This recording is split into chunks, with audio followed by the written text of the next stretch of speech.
자, 이렇게 우리는 이렇게 자연스럽게 돼 있는 것들을 거꾸로 하는 경우도 많다는 겁니다. 자, 그렇다면 우리가 거꾸로 알고 있고 거꾸로 하는 것들 얼마나 많을까? 지금 보시는 것처럼 이렇게 많습니다. 이동의 착각, 남녀의 착각, 상하의 착각, 강약의 착각, 시간의 착각, 전체와 부분의 착각, 그리고 관계에서도 착각이 일어나며 수많은 것들을 혼돈을 일으키고 정답과 해답이 뭐가 다른지를 모르며 참것이 돼 있어서도 착각이 일어나죠. 첫 번째가 뭐냐면요. 이동이 안 되는 것들은 이동이 된다라고 착각을 하고요. 이동이 잘 되는 것들은 오히려 이동이 안 된다고 착각을 합니다. 즉, 전염이 잘 되는 것은 전염이 안 된다고 착각하고 전염이 안 되는 것들은 전염된다고 착각하죠. 그리고 그걸 보여주는 대표적인 게 바로 총량의 법칙이에요. 자, 우리 인간의 마음에는요. 총량의 법칙을 따르는 게 있고 총량의 법칙을 따르지 않는 게 있어요. 총량의 법칙, 따른다. 어떤 뜻이냐? 자, 지갑에 10만 원이 있습니다. 지갑 안에 있는 10만 원은 철저히 총량의 법칙을 따르죠. 제가 오전에 출근해서 3만 원을 썼으면 제 지갑에 얼마 남아 있어야 되나요? 7만 원. 7만 원 남아 있어야 되죠. 그리고 7만 원에서 다시 점심 때 2만 원 썼습니다. 5만 원 남아 있어야 되죠. 이게 총량의 법칙을 따르는 거죠. 우리 마음에도 총량의 법칙을 따르는 게 있고 따르지 않는 게 있다는 거예요. 총량의 법칙을 따르는 것 중에 대표적인 게 바로 뭐냐? 의지력입니다. 무슨 얘기냐면요. 제가 오늘 제 마음의 지갑에 10만 원의 의지력을 담아왔어요. 아침에 연구실에 출근을 했는데 제 대학원생 한 사람이 연구계획서를 50페이지를 작성해왔는데 그야말로 엉망진창으로 써왔습니다. 그러면 제가 이 대학원생한테 이씨 진짜 이거밖에 못 쓰겠어라고 화를 쫙 내려고 하는 순간 제가 어제 한 말이 기억납니다. 대학원생들 앞에서 세상에서 제일 무능한 교수가 대학원생한테 화내는 교수다. 이 친구도 어제 그 얘기를 들었어요. 그럼 제가 어떻게 됩니까? 참아야죠. 전 의지력이 필요합니다. 참아야 됩니다. 그래서 제가 헉 이러면서 괜찮아, 다 틀리면서 성장하는 거야 라고는 영혼이 조금 더 담겨져 있지 않은 그런 한마디를 하고 이 친구를 돌려보내고 제가 3만 원의 의지력을 씁니다. 그럼 저는 마음의 의지력이 얼마 남았을까요? 7만 원 남았습니다. 7만 원 남았는데 다른 과 교수 한 분이 저한테 오더니 저랑 비슷한 동년배 교수인데 저한테 이렇게 얘기합니다. 어우 교수님 지난번에 프로젝트 신청하셨다는데 똑 떨어지셨다면서요. 제가 아 하고 화가 나는데 동료 교수와 그렇게 언쟁을 벌이면 안 되죠. 제가 참았어요. 이미 저는 4만 원을 쓴 거예요. 자, 이제 저는 3만 원이 남았죠. 이제 오후 3시쯤 전화가 옵니다. 저희 첫째 딸 시원이에요. 아빠 이번에도 25점이에요. 그래서 제가 더 이상 참을 수 없어 하고 올라오는데 아시죠? 내일 제 생일인 거. 자, 이러면 저는 마음의 지갑에 있는 의지력이 다 날아간 거죠. 그러면 저는 이미 3일 전부터 금연하고 있었던 담배가 제 손에 물려 있습니다. 왜? 이제 더 이상 금연할 만한 의지력이 남아있지 않기 때문에. 그래서 심리학자들은 나쁜 습관은 의지력이 바닥난 상태. 이때 나온다는 거죠. 그래서 습관이 무서운 거예요. 어떤 습관, 나쁜 거 가지고 계세요? 야식하는 습관. 잠깐만요. 아 진짜 안 좋은 그런 몸매를 습관이에요. 가지고 계시면서 야식하는 습관 때문에 나쁜 습관이라고 얘기하시면 그러니까 이 나쁜 습관을 개선을 하려고 네. 제 나름대로 세운 거는 총량이 정해져 있잖아요. 네, 내가 네, 몸에 네. 받는 양이. 그렇기 때문에 야식은 꼭 먹고 싶고 이러다 보니까 야식을 먹기 위해서 저녁을 억지로 막 굶어요. 끼니를. 그건 나쁜 습관인 것 같아요. 몸에 안 좋은 습관. 몸에 안 좋은 네. 습관. 네. 또 먹는 거는 허기가 지면 잠을 못 자서 항상 자기 전에 무언가를 먹거나 아니면 잠깐 깼을 때 뭘 먹어야 돼서 옆에다가 먹을 것들을 놔둬라. 빵이라든가 이런 것들을 항상 이렇게 손에서 바로 이렇게 제가 집어서 먹을 수 보통 있게. 그 정도면 병실 아니에요? 입원실에 이렇게. 같은 습관을 가지고 있는데 어떻게 이렇게 다르죠, 몸매가? 자, 그 외에도 나쁜 습관 참 많죠. 이것도 물어뜯으시는 분들. 손톱 물어뜯으시는 손톱. 분들. 그렇죠? 그리고 심지어 독일의 유명 축구 감독은 경기장에서 긴장만 하면 코를 후벼가지고 그래서 맨날 픽 던지고 말고 죄송합니다만. 예. 자, 근데 이 모든 습관들이 언제 나오겠어요? 내가 지쳐있을 때 나오는 거예요. 사람이 지쳐있을 때는 자기가 자동화된 행동을 어디서 중간에 끊을 수 있는 힘이 안 나옵니다. 그래서 좋은 습관을 기르셔야 돼요. 왜냐? 대표적으로 나쁜 습관이 뭔가요? 욕하는 거죠. 18 뭐 이런 거 입에 달고 다니시는 분들 계시잖아요. 그분들한테 너 그렇게 욕하지 마. 너 그렇게 나쁜 말 쓰면 안 돼. 너 나중에 정말 중요할 때 굉장히 곤란한 일 겪을 거야. 그럼 그 사람들이 이럽니다. 야, 무슨 소리야? 나 그런 거 그때는 안 해. 내가 분위기 파악 못하는 사람이 아니란 말이야. 점잖은 순간, 예의를 차려야 되는 순간, 중요한 순간이 뭡니까? 그 전에 내가 에너지를 많이 쓴다는 얘기죠.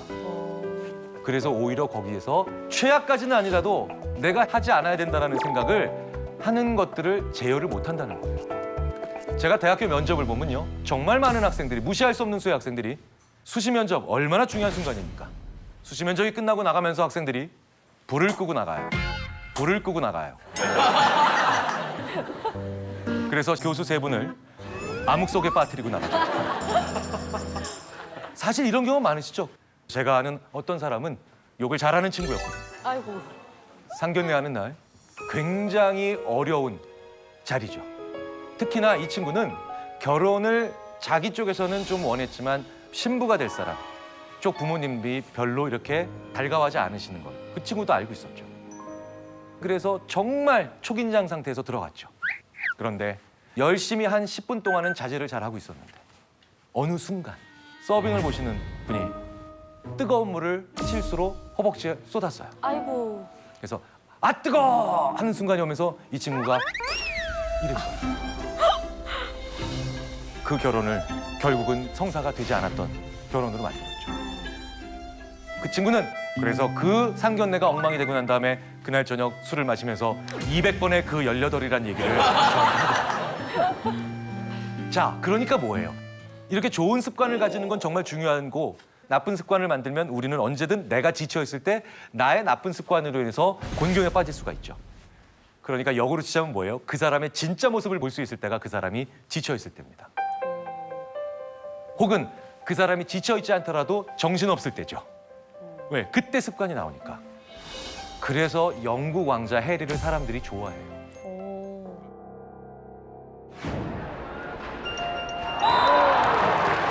영국 왕자 해리입니다. 지금 팝콘을 먹고 있죠?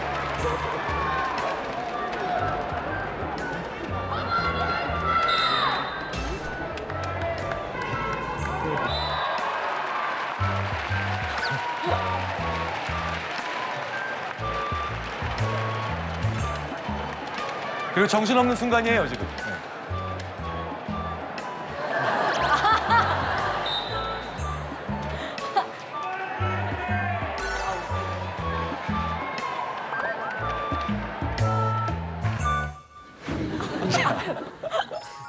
저런 사람 안 좋아할 수 없잖아요. 그렇죠? 정신없는 농구 경기장에서 정신없이 지금 사람들이랑 옆에 사람 대화하고 있는데 저 때 아이가 팝콘 자기 거를 집어먹었을 때 순간적으로 돌발적으로 오히려 공격성을 보여서 화를 내면서 자기 자신을 가십거리에 일면에 도배시키는 사람들, 힘 있는 사람들 많지 않습니까? 근데 이 사람은 뭡니까? 습관이 몸에 밴 거죠. 그리고 이 습관을 우리는 다양한 장면에서 볼 수 있어요. 이 해리 왕자가 여기에서만 사랑을 받는 게 아닙니다. 수많은 공식 행사에 참여하면서 얼마나 힘들고 지쳐있는 상태겠습니까? 피곤한 상태죠. 그런데 보십시오. 사람의 시선에 눈높이를 맞출 줄 알잖아요. 자기를 낮춰서 저 사람과 같은 눈으로 대화를 하고요. 그리고 다친 사람과는 또 그 사람과 같은 자세를 취해주는 겁니다. 이건 의도할 수 있는 행동이 아닙니다. 이건 습관이에요. 특히 언제 나옵니까? 내가 지쳐있을 때, 내가 피곤할 때, 내가 정신이 없을 때. 자, 그러면 총량의 법칙을 따르는 게 의지잖아요. 안 따르는 게 또 있어요. 그러니까 써도 마르지 않는 샘인 것 같은 게 있습니다. 그게 바로 뭐냐? 기분이에요. 기분은요, 정말 쉽게 전염이 됩니다. 재밌는 연구 한번 말씀드려 볼게요. 그리고 이런 연구는 로맨틱한 나라에서만 가능한 실험이에요. 대표적인 나라가 프랑스죠. 그 라이벌 이탈리아. 이 두 나라에서만 가능한 실험인데요. 프랑스 심리학자들이 최근에 이런 재밌는 연구들을 했었습니다. 5월의 햇빛이 따뜻한 광장에 평균적인 외모, 그러니까 최정원 씨나 에반 씨나 김상중 씨 같은 외모가 아니라 저 같은 평범한 외모의 남자를 광장에 투입합니다. 그럼 그 광장에 여러 명의 그런 젊은 여성들이 지나다니겠죠. 자, 이 남성이 가서 이 여성들에게 호감을 약간씩 표시하면서 전화번호를 물어보는 거예요. 대략 35%가 전화번호를 알려줘요. 그 그런데 그 똑같은 외모를 가진 남성이요.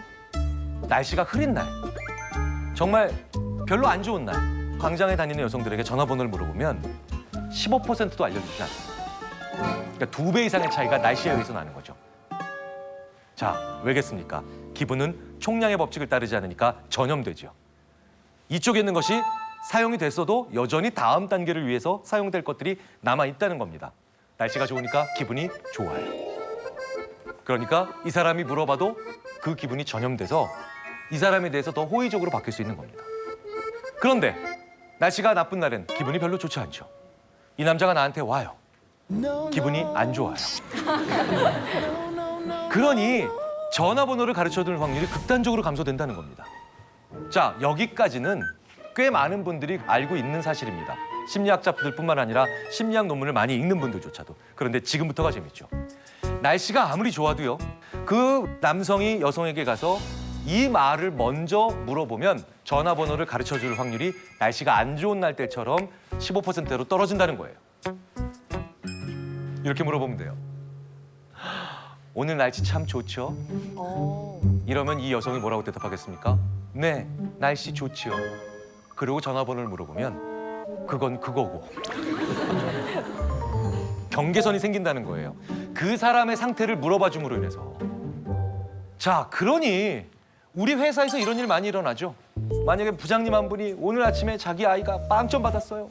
그러면 막 열 제대로 받은 상태에서 딱 회사에 출근하면 총량의 법칙을 안 따르니까 어떻게 됩니까? 첫 번째 결제 받으러 간 친구는 그날 죽는 거예요. 어떤 친구가 가든.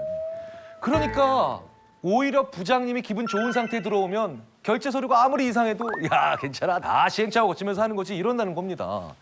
자, 이런 장면은 많이 볼 수 있죠.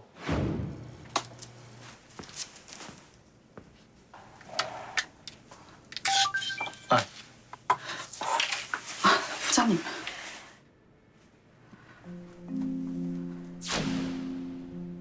안녕희 씨, 부장님 회의 들어갈 준비. 부장님, 회의? 얘가 무슨 회의 준비를 해? 아, 예. 노르웨이 건을 안녕희 씨가 맡게 됐습니다. 짧게 브리핑해 드리려고요.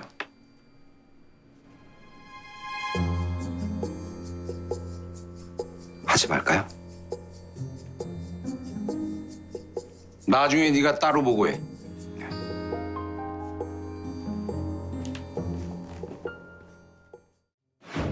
우리가 저 장면 흔히 목격하잖아요. 근데 여기서 저 순간에 바로 이 심리학 연구 결과 오늘 날씨 좋지요. 이걸 생각했다면 했어야 되는 말이 하나 있죠. 부장님, 오늘 뭐 안 좋은 일 있으세요? 이 마부장님은 들어오기 전에 안 좋은 일이 있는 거고 기분이 나쁜 상태에서 들어온 거지 않습니까? 근데 이때 용기를 내서 물어봐야 돼요. 부장님, 오늘 뭐 안 좋은 일 있으세요? 그러면 그 부장님은 두 가지 중에 하나를 하겠죠. 참을 얘기할 수도 있고 거짓을 얘기할 수도 있습니다. 참은 뭐예요? 나 오기 전에 전무님한테 되게 혼났잖아. 거짓은 뭡니까? 아무 일 없었어.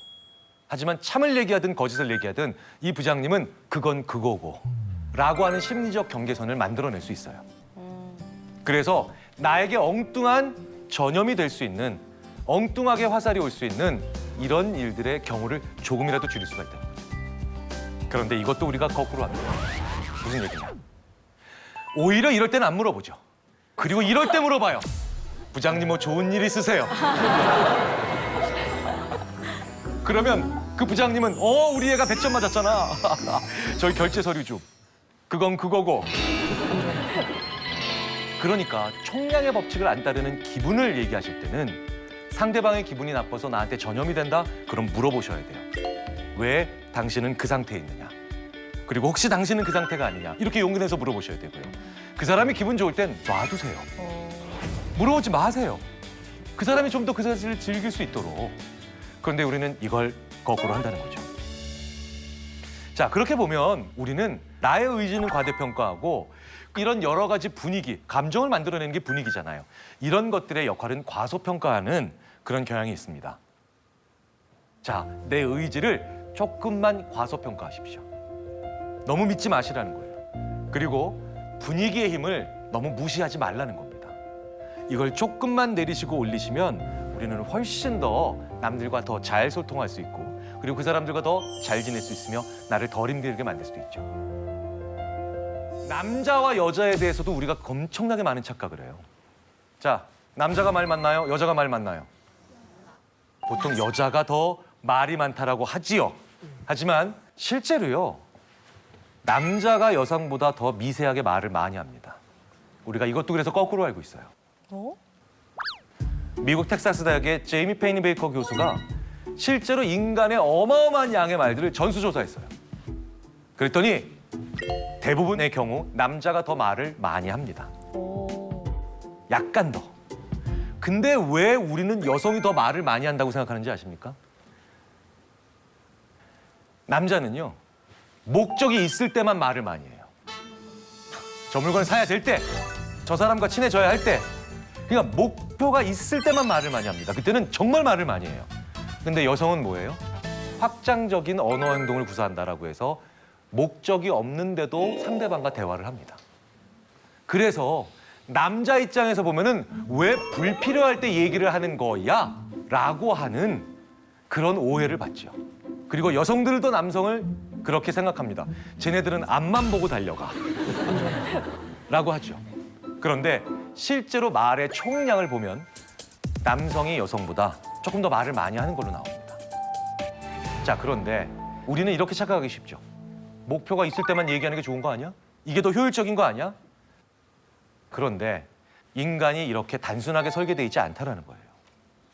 목적이 없는데도 대화를 할 수 있는 사람들은 목적이 있을 때만 얘기하는 사람과 분명히 다른 친밀감을 가집니다. 안 친한 사람한테 전화해서 뭐 빌리거나 부탁할 때 어떻게 하세요? 그 용건을 바로 얘기 못 하시잖아요. 그러니까 어떻게 합니까? 애는 잘 커? 요즘 어떻게 잘 지내?